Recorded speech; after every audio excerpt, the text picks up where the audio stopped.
Hello, my name's Katie and I'm a past pupil of John Henry.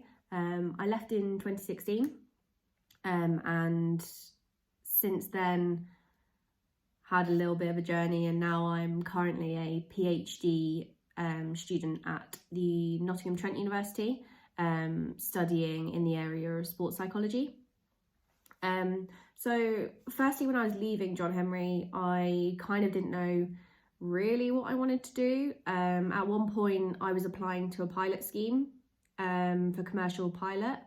Other times I was just looking at different types of apprenticeships I could do, getting into a career straight from school, and university wasn't really something I thought I wanted to do.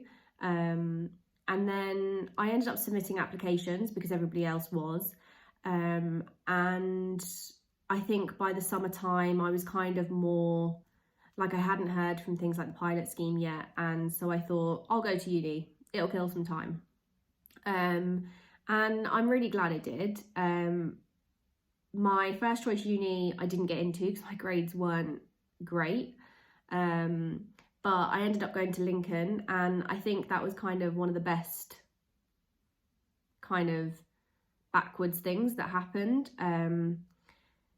So yeah, I ended up at Lincoln to do sports science. So I was there for 3 years.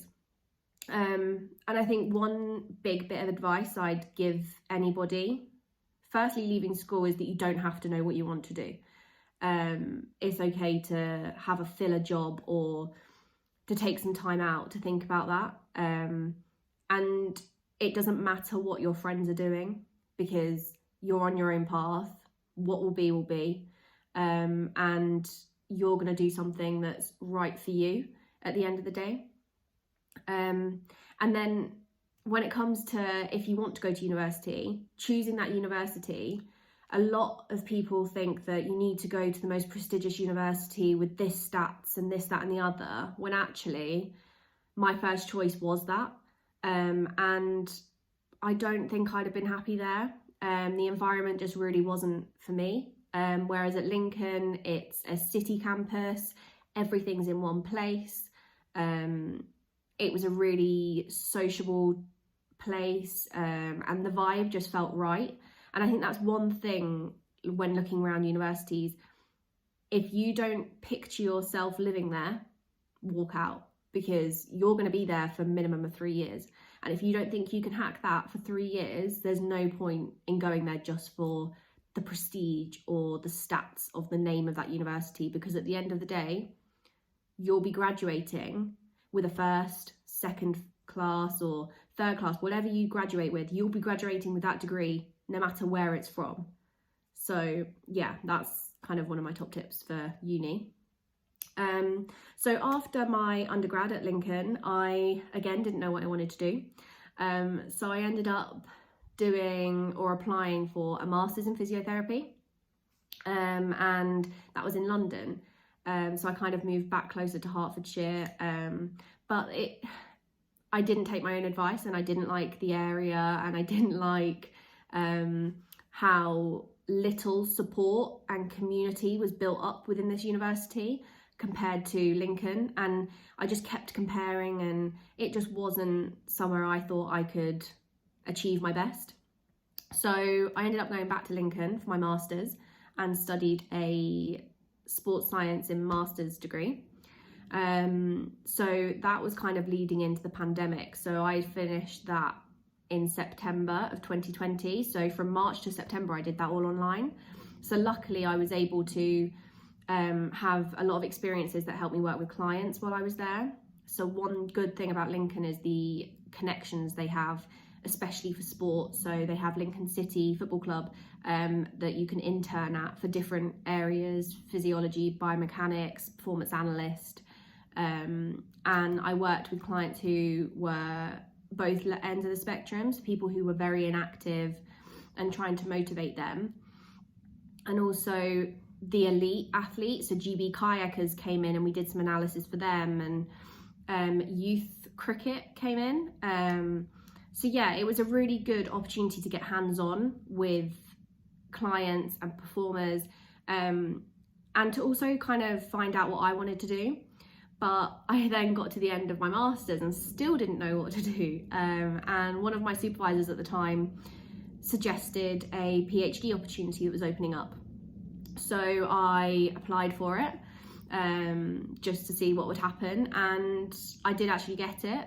So I'm now studying at Nottingham Trent University, and my PhD is relating to goal setting for insufficiently active adults to not only benefit somebody physically, but to also benefit them psychologically and mentally, and to try and give more of a holistic approach to healthcare. So that's kind of where I'm at now. Where I go from there and what the future holds for me is unknown. And I think that's something I'm quite settled with now, that I've still got 2 years of my PhD left. I don't know exactly what I want to do. I have ideas and I have options, and that's all that I really need. So at the moment I'm just working on that, but it can be stressful.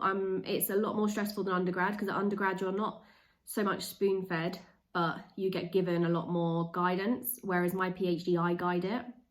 And it's a lot of self-motivation that sometimes isn't there, and it's quite hard to keep it up and to keep going, especially when the end goal is quite far away.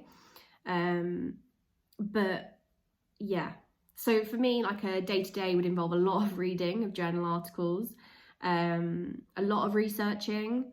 One of my projects at the moment, I have some undergraduate students who have related some of their dissertation and thesis around one of my studies. So they're helping me with data collection and things like that. So I have a bit of a supervisory role with them as well, and delegating and making sure that we're meeting targets and things. So it can kind of range what I'm doing. But yeah, that's kind of, it can be stressful trying to deal with undergrads who aren't maybe motivated, and myself trying to struggle with motivation. It is a bit of a juggle, but I think any job you get, you're gonna have some kind of hurdles that you need to get over. So yeah, so I started my PhD during COVID in January, so it was very strange. I kind of started, and I've only actually met people who are also doing a PhD at Trent now, so nearly a year on.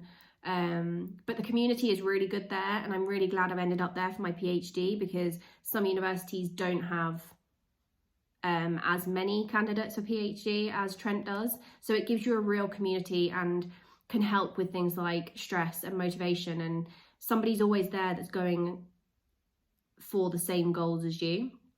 So yeah, my journey in education still hasn't finished, but I am getting there.